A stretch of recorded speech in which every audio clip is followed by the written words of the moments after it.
ازيكم عاملين ايه؟ في الفيديو اللي فات اتكلمنا عن اماكن المواتير في العربيات، وعرفنا ان اغلب العربيات هي المحرك بتاعها قدام.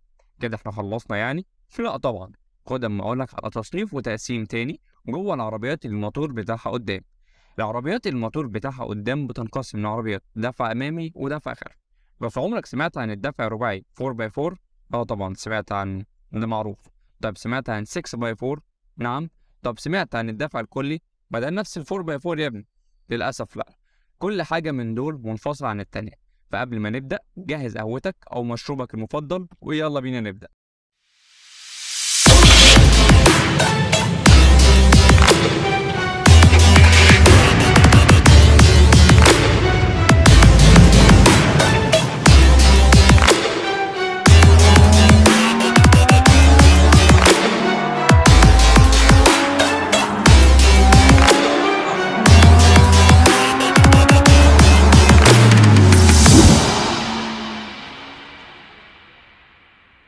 الدفع الأمامي يعني القوة بتتنقل من الموتور للفتيس للعجل الأمامي، ويبدأ العجل يجر العربية لقدام.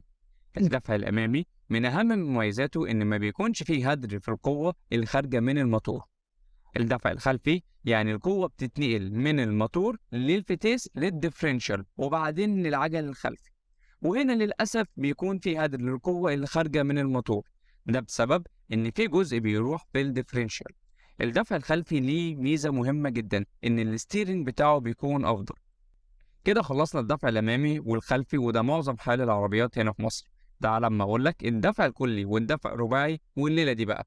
الدفع الرباعي اللي هو 4x4. ثانية واحدة، ايه اصلا 4x4 دي؟ يعني جت منين؟ انا اقول لك ايه دي. اول رقم بيدل على عدد العجل بتاع العربية اللي هو 4 عجلات، وتاني رقم ده بيدل على عدد العجلات اللي بيوصل لها القوة. حاسسها بديهيات صح؟ هي فعلا بديهيات لو كانت كل العربيات عندها 4 عجلات بس، انما انت عندك شاحنات او مقطورات ودول بيكون عندهم 6 عجلات وبيترمز لهم ب 6x4، يعني عندها 6 عجلات بس عدد العجلات اللي بيوصل لهم قوة هم 4 عجلات فقط. وبرضه 4x2 يعني عجلتين بس اللي بيوصل لهم القوة من الموتور. الدفع الرباعي بتشوفه في العربيات اللي بتعمل اوف رود. وايه الاوف رود ده اصلا؟ عارف اخواتنا الخلايجة اللي تلاقيهم واخدين عربيات الشيفورليه نص نقل وطالعين بيها على الصحراء ومقضيينها طفحتهم غرقين التيك توك بيها؟ ده بقى اسمه الاوف رود. ميزة عربيات الدفع الرباعي انك تقدر تغير من دفع رباعي لدفع ثنائي، تخليها دفع امامي او دفع خلفي او دفع كلي على حسب اختيارك. استنى بقى ثانيه كده، استنى.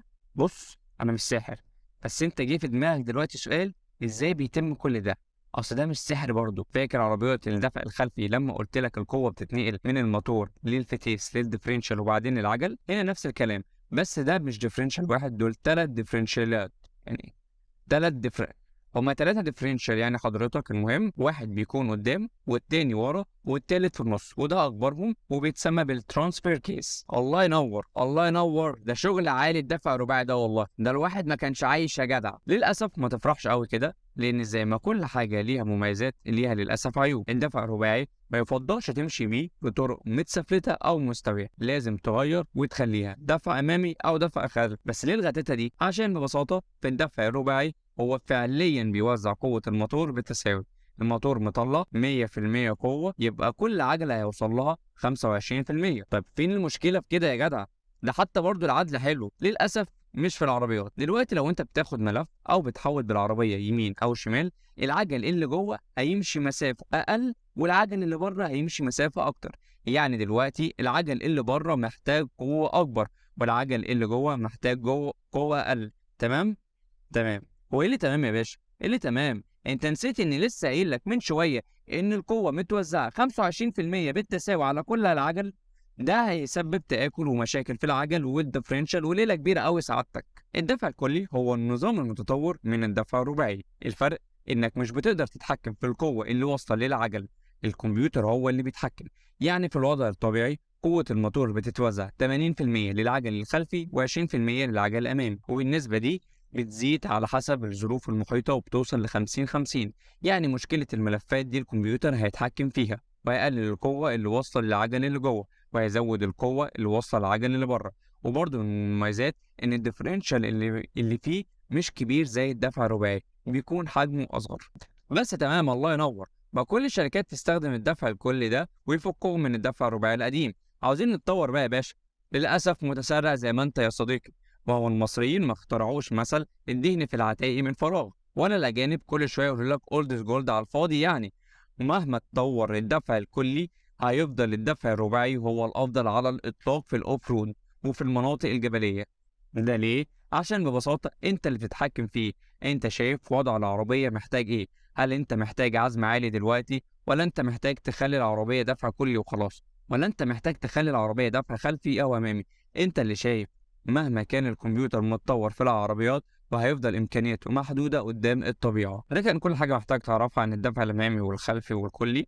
لو عجبك الفيديو اعمل لايك وشير وسبسكرايب للقناة، وانزل قولي رأيك تحت في الكومنتات. سلام.